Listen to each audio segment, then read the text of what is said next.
everybody. My name is Kevin Deming, and welcome to my podcast called Perspective Matters. This is where we're going to be talking about a biblical approach to discussing how our perspective matters, and it shapes our understanding of how we see life, situations, and people in the middle of a problem. Hope you enjoy.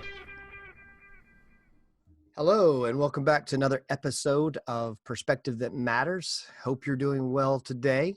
If you listened to the last episode, I had an interview with Chris McClure on, he's from Lead Life Big. And one of the cool things that came out of that conversation that we had was really this idea and understanding that in this season, we're in a crazy mixed up world, a season that is just kind of feels upside down, and it can be extremely difficult sometimes just to manage a lot of different things. And so for us, if we can begin to take even a little bit each day of how can we get better, how can our perspective be focused on allowing ourselves, our relationships, our work, our leadership, our capacity to find ways to improve, I think that we can begin to see those little wins and those successes in our life. Now, for me, I've been really striving to evaluate, to look at myself, to begin to see what are the areas of my life where maybe I've been struggling, where I need to grow. And the reality has come hitting me just smack across the face that all of us have struggles. All of us have things that we're dealing with. All of us have growth areas. There is no one absolute perfect way to be a leader. There is no one perfect way to be a manager. There is no one perfect way, personality type that encompasses all the right things. And so what we need to begin to do is to look and see, how are we uniquely created? How has God uniquely created us with our personalities, our skills, our strengths, our weaknesses, so that we can be can make the biggest impact for those around us and influence people in a great way. Now, for me, in this episode here, I'm going to talk a little bit about a webinar that I saw the other day from Giant.tv. You can go check it out. They're actually offering a free account right now to look at some tools on having to understanding your voice in leadership, to grow in your ability for that emotional and personal and growth that you can have. It's a great website, great opportunity. It comes from the book that I've been reading, 100X Leader. It's a fantastic book. Highly recommend it. You should check that out.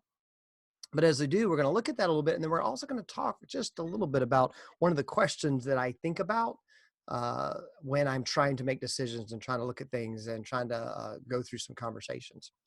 So first, I wanted to just quickly jump right in. The idea of saw the webinar this past week, and I'll tell you, it's a great webinar. I encourage you to get the book, to look at things. But this webinar was a lot on the idea of this idea of self-preservation. How we often in our lives, because we're so afraid of what others think, or we're afraid of what's going to happen to us, that we operate out of this idea and mindset of self-preservation. We put a wall up. And I love what they said in this interview and this time about how for us, it's a natural thing for us to have that. Just acknowledge it's natural for us to have self-preservation. The problem is when we overprotect that. And so we ask ourselves, what are we trying to prove? And to whom are we trying to prove it? And if we're not understanding fully that we are in a self-preservation mode, they talked about how we're not going to be able to help move ourselves out of that. We're not going to be able to help grow in our influence. We're not going to be able to help make that impact in our work or our home or our life or our neighborhoods or the places we want to go, because we're going to be acting in a way that's actually going to produce the things we don't want produced. In fact, if we're trying to if we're in a self-preservation mode, we're going to find that we're not going to be as endearing to people as we think. Man, I've seen that true in my life when I've gotten into a self-preservation mode of trying to protect my feelings, my thoughts, my ways. Man, it's genuinely, it's just not endearing to people. But if we can recognize that quickly, then we can grow out of that. And this is great. They had 3 questions that they say, ask yourselves to begin to see what is it that may be areas that you are struggling with. First question is what am I afraid of losing? Man, just if you'll just stop for just a moment, ask yourself, what right now in your life, what are you dealing with? What are you thinking about? What are you afraid of losing? Could be a number of things. It could be a financial, it could be a personal, it could be relational, it could be career, it could be any of those areas. But if you really see what are you afraid of losing, um, it could be something that just jumps out on the page or something you think, well, I'm not really afraid of losing anything. But you stop and think about it, the bigger that is, the more that we have something we're fearful of losing, the higher the level of self-preservation we have going on. Second question they ask is, what am I trying to hide? Is there anything in your life that you just want to hide from people? And when we get in this mode of wanting to hide something from people, what happens is people know we're hiding something. They might not know what it is, but they know we're hiding something, which can produce in us the inability for people to trust us. And so for us to begin to say, all right, not that we need to share everything with everyone. We do need to have people in our lives that we're sharing things with. There needs to be somebody in our life. And if you're right now just stopping and saying, I don't have anybody, well, stop and begin to start being that person for someone else. Stop and think, how can I be an encouragement to someone else? And often that produces people in our lives that also come back and can be that for us. And the third question is, what am I trying to prove and to whom? What am I trying to prove and to whom? We all want to prove something. We want to prove that we're good husbands or good wives, good fathers, good mothers, good workers, good bosses, good managers, good people, good neighbors. But in the middle of that is, how is that impacting our decisions with that? For us to build trust, we need to begin to evaluate what are those insecurities. And the reality of it is we all have insecurities, all of us. And if we don't think we do, chances are ask the people around you, you do. And because of that, the more aware we are of those insecurities, the more aware we are of the things that we're afraid of losing, the things that we're trying to hide, the things we're trying to prove, the better opportunity we have to move through that and push through that wall and to build those relationships with people and to begin to truly love people. Because the reality of it is, for us to love people well, it takes breaking down that wall a little bit. So the question that I've used often in conversations I've had with people are whenever there's a tough decision. I think right now we could probably put on the radar, there's a big polar opposite view on, should we reopen businesses? Should we reopen churches? Should we gather again? Should we not? There's a lot of just discrepancy on those decisions. And the reality here is, I'm not here today to say you should or you shouldn't. You have to base that upon what is your state saying, what is the government saying, what is your business, and all of those things. So just ask yourself all those questions. But I know in the church world, we've been talking a lot about, should we open church again? Should we not? And it's a tough question. There are churches that are saying, you know what, we want to continue to open. We want to do that. And genuinely, my hope and prayer in that is understanding that it isn't out. It's definitely not out of a desire to say we're going to open and we don't care if people get sick. That's not the case. It's just trust and say we believe we can create a safe environment for people and still gather. And I think that's true. On the other side, there are churches that are saying, you know what, we don't want to put people in that position. We don't want to put people in the position of gathering and maybe getting them sick. And so we're going to continue with our online opportunities for people to have connections with God. And if you do it with any of the live versions and you're communicating and you're chatting with people while you're watching it, it is pretty cool to feel like you're with other people, not actually physically, but emotionally and spiritually with other people in those moments. So for us, it's easy to be so strong on either one of those points.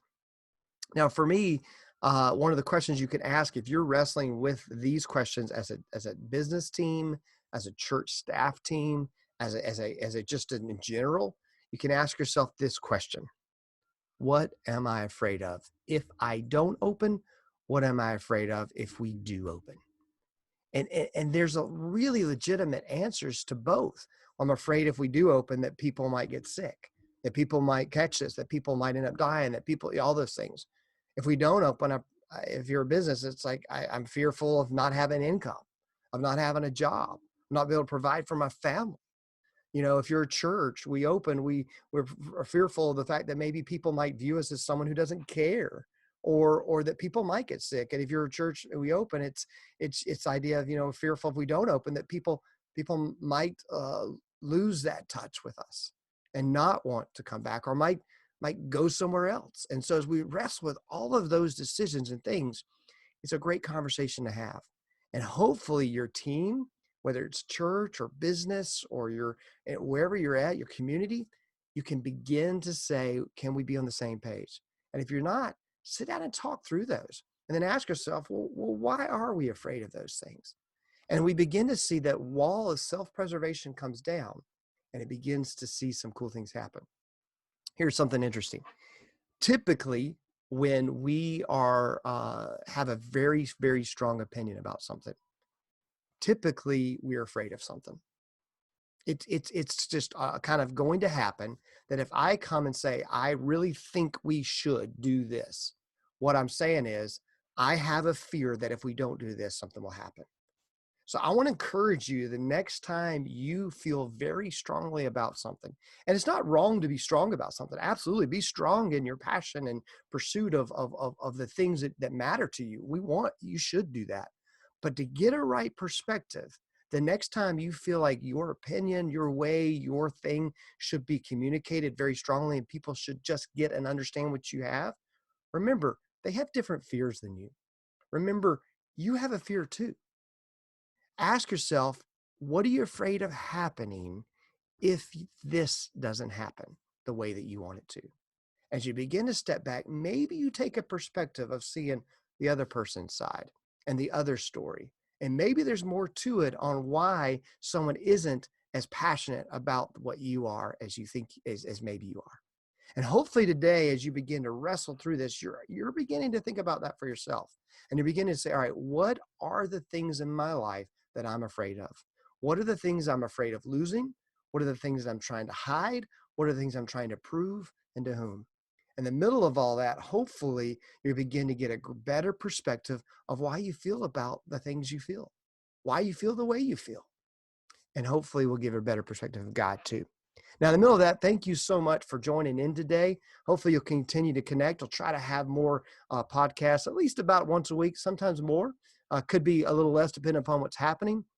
But hopefully you can find me also on Spotify.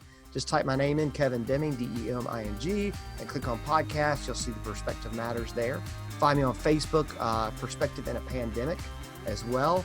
And also on Twitter at Kev Deming. You can find me there. Connect with me. Love to hear from you on that. And hopefully we'll connect next week. And as you do, think today, ask yourself the question, what are you afraid of? Hopefully this has been helpful, and we'll see you soon. Thanks.